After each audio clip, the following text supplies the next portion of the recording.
हाँ जी, very good afternoon to all of you. जैसे कि आप लोगों को पता है हम ब्रेक इवन एनालिसिस पढ़ रहे हैं, जिसके अंदर हमने एक बात सीखी थी कि ब्रेक इवन सेल्स कैसे कैलकुलेट करते हैं। तो हमने देखा था कि ब्रेक इवन सेल्स को कैलकुलेट करने का फॉर्मूला होता है हमारा TFC divided by 1 minus AVC divided by P।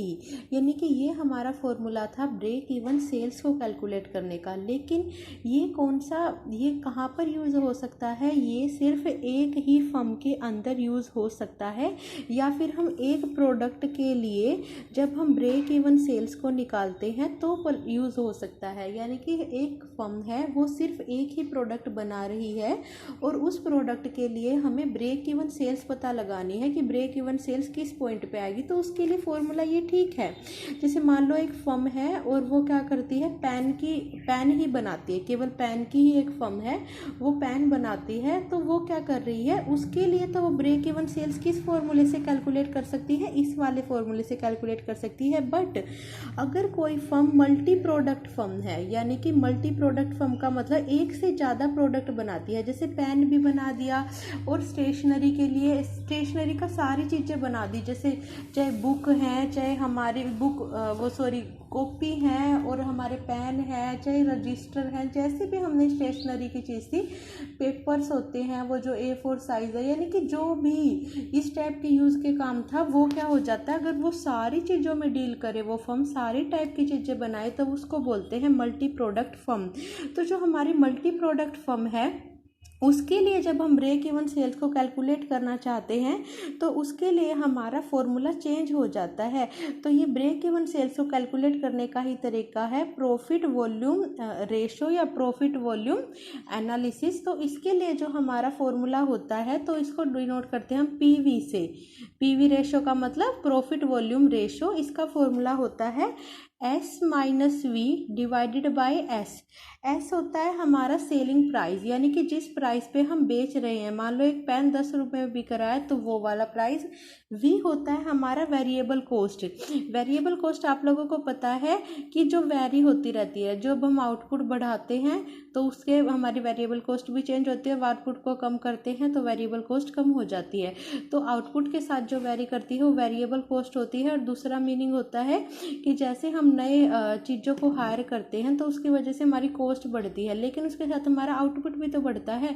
तो वही बात होगी आउटपुट के साथ, यानी कि आउटपुट को बढ़ाने के लिए जो हमारी पर यूनिट क्या आई, हमारी कॉस्ट आई, वो क्या होती है, हमारी वेरिएबल कॉस्ट। तो ये है हमारी वेरिएबल कॉस्ट। तो इस फॉर्मूले से हम मल्टी प्रोडक्ट फर्म का क्या निकाल सकते हैं, ब्रेक इवन सेल्स निकाल सकते हैं। यानी कि कोई फर्म अगर कई सारे प्रोडक्ट में डील कर रही है तो उसका किस तरीके से कैलकुलेट कर सकते हैं हम मल्टी प्रोडक्ट, इस तरीके मल्टी प्रोडक्ट फर्म की ब्रेक इवन सेल्स कैलकुलेट कर सकते हैं इस तरीके से। मान लीजिए कोई फर्म है, छोटा सा एग्जांपल देती हूँ, वो 5 रुपये का अपना कोई प्रोडक्ट, वो सेलिंग प्राइस है उस प्रोडक्ट के 5 रुपये और वेरिएबल कॉस्ट आ रही है 4 रुपये की, डिवाइडेड बाय सेलिंग प्राइस से अगेन डिवाइड कर देंगे 5 से और आंसर आ गया हमारा मल्टीप्लाई बाय 100। क्योंकि रेशो है ना, तो रेशो और परसेंटेज में 100 का यूज़ किया जाता है, तो मल्टीप्लाई बाय 100 आंसर आया 20%।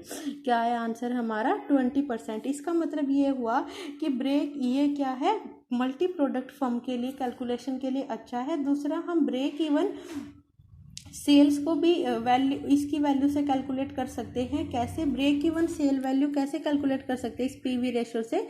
फॉर्मूला थोड़ा सा चेंज हो जाता है।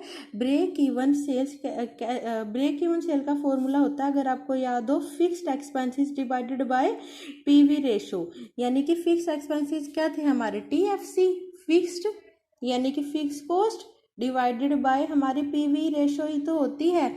यानी क्या हो गया 1, इसकी जगह अगर हम इस वैल्यू को पुट कर दें, यानी कि TFC divided by S-V divided by S। अगर हम ये वाला फॉर्मूला लगाएं तो हमारा निकल जाएगा सेल्स का वॉल्यूम। मान लीजिए हमारी टोटल फिक्स कॉस्ट है 4000 और मेरा सेलिंग प्राइस आया 5 -3 वेरिएबल कॉस्ट डिवाइडेड बाय 5, क्या हो गया हमारा सेलिंग प्राइस अगेंस्ट, ये वाला फॉर्मूला लगाया, आंसर आया हमारा 10,000। तो कहने का मतलब है जो 10,000 क्या है, ये है ब्रेक इवन सेल वॉल्यूम। तो हम जो पीवी कंट्रीब्यूशन जो हमारी ये एनालिसिस है, इसके थ्रू हम क्या निकाल सकते हैं, ब्रेक इवन सेल्स को कैलकुलेट कर सकते हैं। जिस फर्म का जितना ज़्यादा पीवी रेशो क्या होती है, कम होती है, वो फर्म क्या रहती है, ज़्यादा फायदेमंद रहती है, यानी कि वो फर्म क्या ज़्यादा रहती है, ज़्यादा अफिशिएंटली काम कर सकती है। जैसे इन्होंने एक एग्जांपल से बताया है, एक तरफ ए फर्म ली है और एक तरफ ली है इन्होंने बी फर्म। ए फर्म के लिए इन्होंने बताया है कि सेलिंग प्राइस इस तरीके से पर यूनिट का, दूसरा यहाँ पे वेरिएबल कॉस्ट इधर ली है, नेक्स्ट हमारा मशीन्स पर आर चलेंगी वो यहाँ पर ली गई है, यानी कि ए फर्म के लिए प्राइस कितना है, सेलिंग प्राइस इतना है, बी फर्म के लिए सेलिंग प्राइस हो गया मान लीजिए 2.5। इसकी वेरिएबल कॉस्ट क्या आती है, 1 आती है पर यूनिट कॉस्ट, और इसकी वेरिएबल कॉस्ट पर यूनिट आती है 5, यानी कि एवरेज वेरिएबल कॉस्ट, और इसका मशीन पर आर काम करती है 2 और इसकी काम करती है 1.0। तो फॉर्मूला होता है पीवी रेशो का, हम ए का अलग से निकालेंगे और बी का हम अलग से निकालेंगे। तो फॉर्मूला क्या है हमारा, S - V divided by S। तो पहले के लिए हमारा कैलकुलेट हुआ 2 - 1 डिवाइडेड बाय 2, आंसर आया हमारा मल्टीप्लाई बाय 100, आंसर आया 50%। और हमने जब बी फर्म का निकाला तो बी फर्म का आया भाई 2.5 में से 1.5 माइनस करके 2.5 से डिवाइड कर दिया, मल्टीप्लाई बाय 100, तो आंसर आया हमारा 40%। यानी कि therefore for each machine are PV ratio 40%। In case क्या कहते हैं, जो प्रोडक्ट बी है इस प्रेफरेबल टू प्रोडक्ट ए, यानी कि जो बी के प्रोडक्ट हैं वो ज़्यादा प्रेफरेबल होंगे ए के प्रोडक्ट से।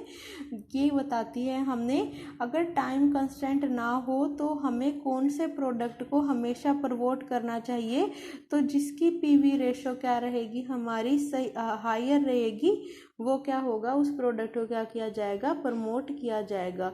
Always be a product assure a higher PV ratio, जिसकी पीवी रेशो ज़्यादा होगी उसको प्रेफर किया जाएगा, सॉरी एक प्रोडक्ट को ज़्यादा प्रेफर किया जाएगा क्योंकि इसकी पीवी रेशो क्या है, ज़्यादा है।